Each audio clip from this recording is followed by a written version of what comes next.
Top Talkers and my panel today, Connie Bernardi from Majic 100, Cub Carson from 93.9 Bob FM, and Lianne Laing from CTV Morning Live. Hello. Any trouble finding the place? I went little steps over here. Listen, we had some trouble verifying who's who when it comes to this prank call that happened from Australia. The call is a long-distance call into the hospital where Duchess of Cambridge, Kate, was staying.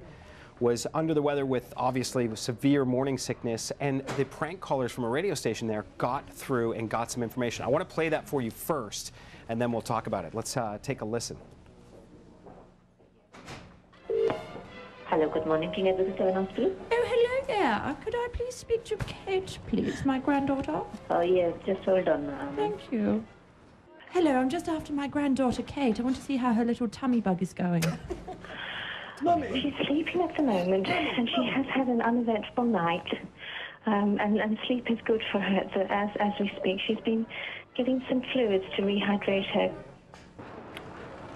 That's unbelievable that even made it through. Worst impression ever, first of all, right? Worst accent I've ever heard. I'm just waiting for it to be revealed that they didn't really call the hospital, they called someone down the hall, you know, because you would have thought that the first call through, that's the gatekeeper, right? Yeah. Right. And that person let that call go through. So there's a lot of, first of all, I wish I would have thought of it. Is that right? I was wondering about Second that. of all, they didn't go far enough with it. Well, they did go, there's more to it than that, Would right? you not say that they were shocked at having had the opportunity to get past that first gatekeeper? Yeah. I think that, you know, it was kind of like one of those radio pranks that you call in and say, well, we'll get 10 seconds out of this and we'll get a hang-up. I think they were probably more shocked than anything that they were actually going to be able to continue this on. Yeah.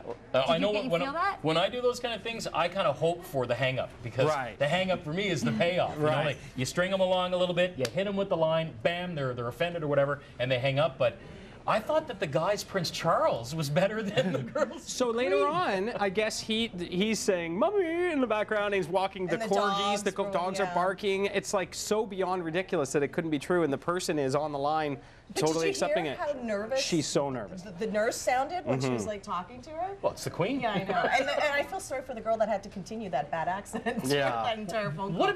What about both nurses, like the one at the front desk and the second one that gave all the information? Are they going to get in trouble for this if it is end up being true? You know, Do you think the front desk is the one to blame rather than the nurse at the bedside? I think so, yeah, because I think the nurse by the bedside had, didn't receive the call first, so she didn't get. So as far as she's concerned, well, yeah, it's the Queen. Yeah, like, you do your job every day. The Queen doesn't make phone calls.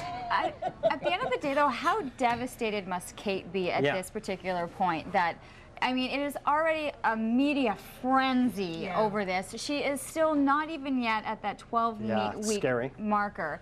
And, you know, we know that she is going to be followed so, like, intensely that even if she's lying in a hospital bed, vomiting, weak, fatigued, that this is still occurring and that we are talking about this worldwide. Yeah, well, we're talking about it because I think that one thing that blew me away is there's no code word.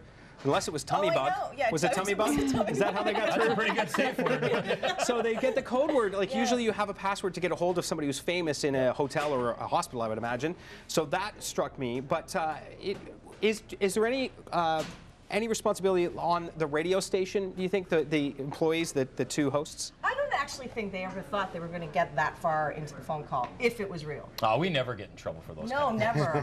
No. Although I called the Dépanneur in Montreal around Grey Cup a couple of years ago, and all I did was sing Alouette, Gentil Alouette, over and over again, and the guy kept hanging up on me, and then I finally got him to sing Gentil Plumeray. So there can be a silver lining in it, right? But I mean, I think a lot of that call, when you listen to it again, is the hosts themselves can't believe that they got that far, and I think they kind of held back on really going for the jugular in that sense. You think they should have gone over? They went somewhat over the top, trying to let the cat out of the bag. It just never happened. Yeah, it was just you thought at some point someone was going to catch on, but the other nurse kept giving more and more information. And I'm going to play the woman's side of things on this.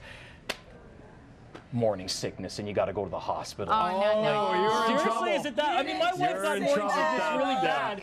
But really, is it that bad? Because my wife didn't have to go to the hospital for morning sickness. There are certain situations where if you have an individual that is completely and totally dehydrated from vomiting, having no liquids, having no food, you're carrying another human being inside of you, and you are that weak. Yeah, it can be incredibly. It's a specifically bad It is a specific type, and it is horrible. And oh my God, I just judging by the looks on all three of your faces, I did something wrong. Do they really need to cut you open to take out baby? No, this is a morning TV show. We should be talking. I'm very uncomfortable about that, Lianne.